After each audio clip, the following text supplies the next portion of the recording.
To slunce je zdrojem naší energie, to vnitřní slunce, které prozařuje všechno a dává to světlo a teplo všem a všemu bez podmínky. Znamená radost, štěstí, vitalitu, životní energii, chuť do života. Je to ta tvořivá energie. Přeji krásný den a zdravím vás. Tentokrát s obrazem slunce. Je to 19. karta Velké arkány Tarotu. Číslo 19 je číslem uskutečnění, dokončení a duchovního osvícení.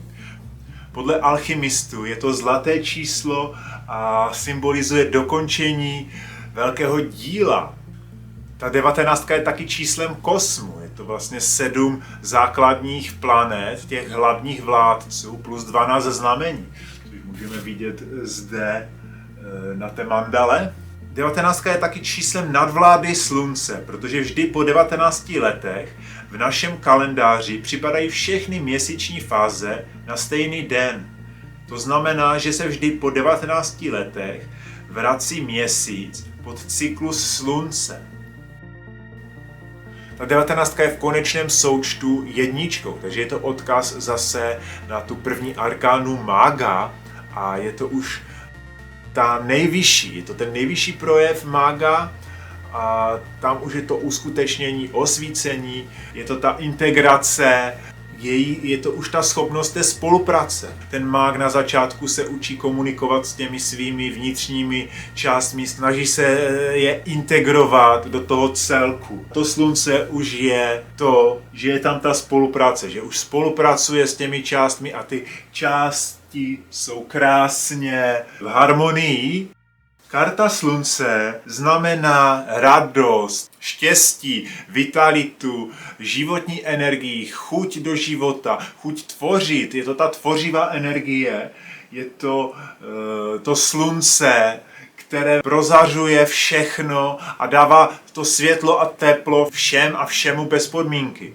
Je to ta energie, která dává život tady na zemi.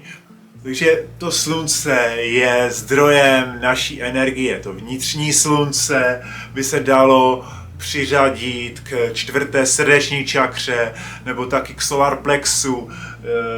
Jde o to, že je to vlastně to, jak vyzařujeme. To je ten náš zdroj, naše, dá se říct, životní energie. Z psychologického pohledu je to karta už takové té zralosti osobností, kdy člověk je smířený sám se sebou, poznal sebe sama a je to právě to přijetí sebe sama, takového, jaký jsme, se všemi těmi aspekty různých osobností a jejich integrace, jak integrace různých archetypů vnitřních, tak i toho stínu. Takže je to smíření se sebou sama a takové to radostné žití, kdy už žijeme naplněný život a jsme spokojení sami se sebou. Nalezli jsme právě to vnitřní slunce, ten svůj vnitřní zdroj, který nám dává dostatek energie, sebedůvěry a taky té radosti, toho štěstí v tom životě. Karta slunce je také univerzálním principem spolupráce a partnerství.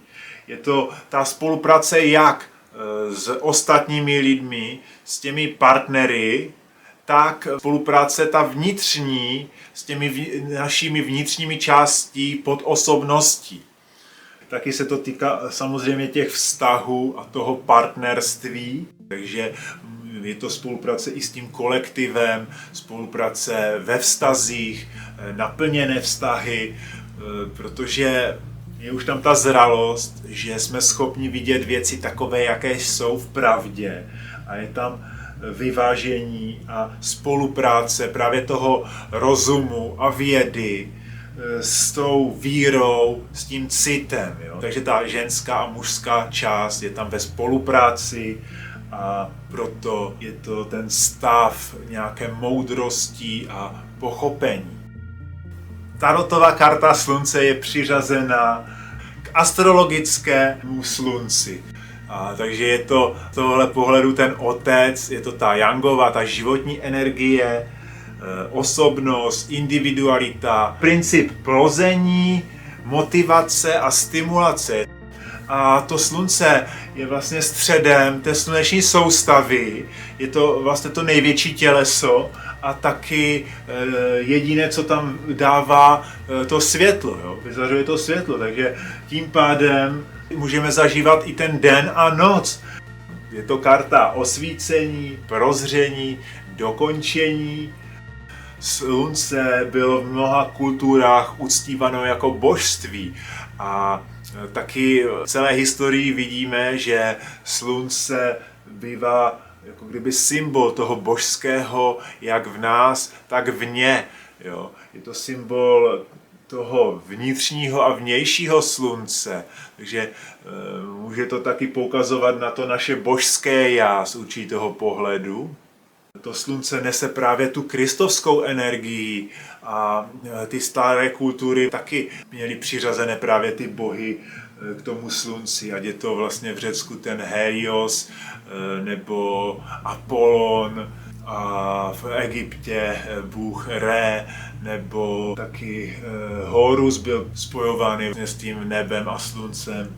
Takže uctívání slunce vidíme vlastně ve všech kulturách a je to právě ten zdroj života, je to právě často symbol toho nejvyššího poznání, toho nejvyššího uskutečnění, je to vlastně taky ta nejvyšší pravda. Tarotové slunce je přiřazeno k hebrejskému písmenu Reš a to znamená hlava. Je to vlastně odkaz na tu řídící část. Ta hlava je často přiřazena k ohni nebo ke světlu a může to být odkaz i na nějakou svatozář, takže na aktivované centra energetické.